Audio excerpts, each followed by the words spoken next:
Hi friends, welcome back to my channel. ఈరోజు అయితే నేను కాకరకాయతో వేపుడైతే తయారు చేస్తున్నాను అనమాట. కాకరకాయ అంటేనే చేదు, అందులో ఎవరికైతే నచ్చదు. కానీ ఈ మెథడ్లో కాకరకాయ వేపుని ట్రై చేయండి. ఎంతో టేస్టీగా ఉంటుంది, మళ్ళీ అందులో ఎంతో ఇష్టంగా తింటారు. ఇది అన్నంలో కానీ చపాతీల్లో కానీ చాలా టేస్టీగా ఉంటుందండి. ఈ విధంగా అయితే ట్రై చేయండి, డెఫినెట్గా మళ్ళీ మళ్ళీ తినాలని అనిపిస్తుంది. ముందుగా కాకరకాయ వేపుని ఏ విధంగా తయారు చేసుకోవాలో చూద్దాము. ముందుగా కాకరకాయలను అయితే నీట్గా కడుక్కోవాలండి. నీట్గా కడుక్కున్న తర్వాత దాన్ని రౌండ్ పీసెస్గా అయితే కట్ చేసుకోవాలన్నమాట. వీడియోలో చూపించిన విధంగా అయితే స్టవ్ ఆన్ చేసుకొని ఒక కడాయిని అయితే పెట్టుకొని ఆయిల్ అయితే పోసుకోవాలి. ఆయిల్ వేడెక్కిన తర్వాత అయితే మనం ముందుగా కట్ చేసుకున్న కాకరకాయ ముక్కలను అయితే ఈ విధంగా వేసుకోవాలి అన్నమాట.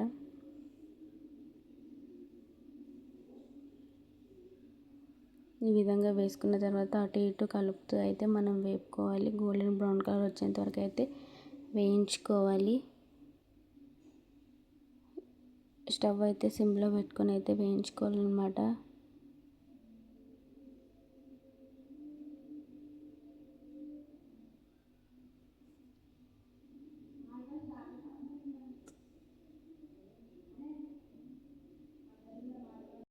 ఈ విధంగా కాకరకాయలను అయితే వేసుకొని గోల్డెన్ బ్రౌన్ కలర్ వచ్చేంత వరకు అయితే వేయించుకోవాలన్నమాట.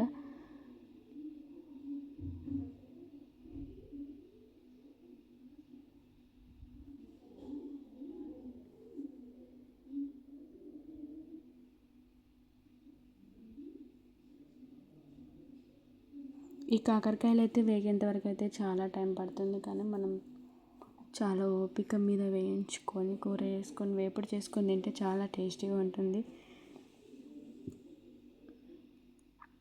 ఈ విధంగా మధ్య మధ్యలో కలుపుతూ అయితే మనం వేయించుకోవాలి.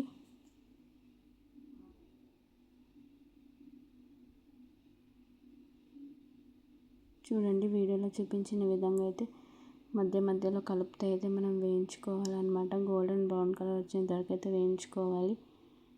పచ్చిగా అయితే మనం వేయించుకోకూడదండి.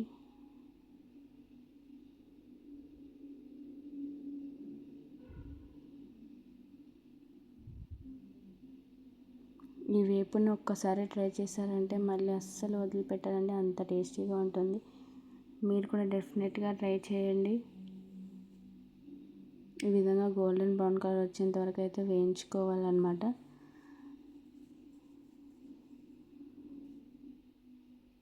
ఇలా గోల్డెన్ బ్రౌన్ కలర్ వచ్చేంత వరకు వేయించుకున్న తర్వాత దానిలో అయితే తీసుకొని పక్కన ఒక ప్లేట్లో అయితే వేసుకోవాలన్నమాట. ఈ విధంగా కాకరకాయలన్నీ అయితే వేసుకొని వేయించుకోవాలి.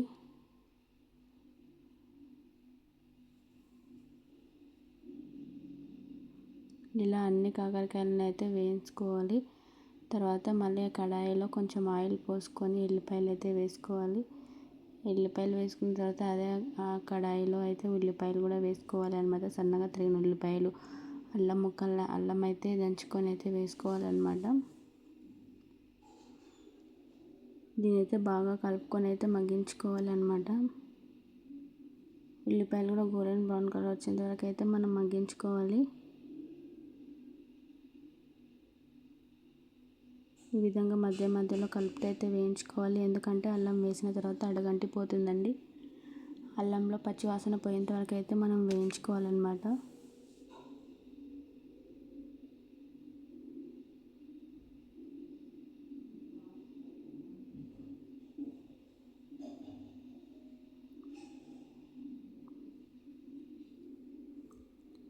తర్వాత అయితే కొంచెం కరివేపాకుని అయితే మనం కడిగి వేసుకోవాలండి. ఈ విధంగా గోల్డెన్ బ్రౌన్ కలర్ వచ్చేంత వరకు అయితే మనం ఉల్లిపాయలను అయితే వేయించుకోవాలన్నమాట. అదేవిధంగా ఒక అర టీ స్పూన్ అంత పసుపు అయితే వేసుకోవాలి.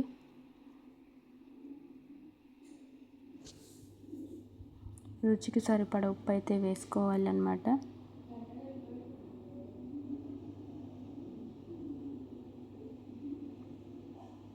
మీరు తగినంత కారం అయితే వేసుకోండి.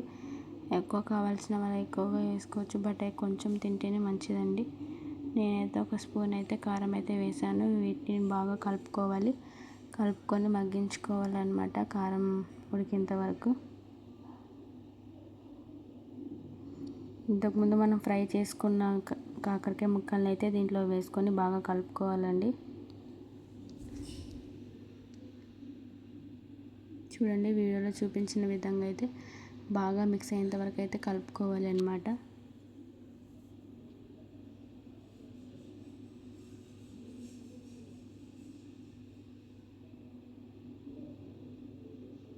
ఈ విధంగా మొత్తం కాకరకాయలకు మొత్తం ఆ మిశ్రమం మొత్తం పట్టే విధంగా అయితే బాగా కలుపుకోవాలండి. చూడండి, వీడియోలో చూపించిన విధంగా అయితే మనం కలుపుకోవాలి.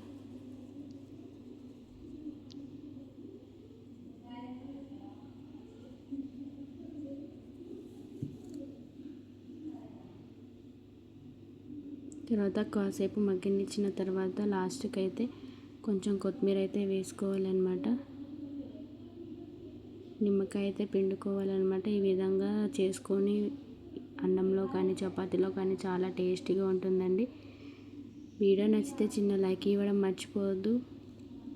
ఇంతవరకు వీడియోని చూసినందుకు థ్యాంక్ యూ ఫర్ వాచింగ్.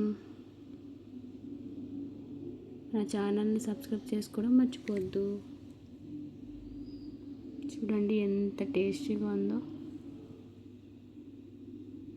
చూడగానే తినాలని అనిపిస్తుంది కదా. మీరు కూడా ఈ రెసిపీని ట్రై చేయండి. ఏ విధంగా వచ్చిందో డెఫినెట్గా కామెంట్ చేయండి. మరిన్ని వీడియోల కోసం మన ఛానల్ సబ్స్క్రైబ్ చేసుకోవడం మర్చిపోవద్దు. Thank you for watching. Bye.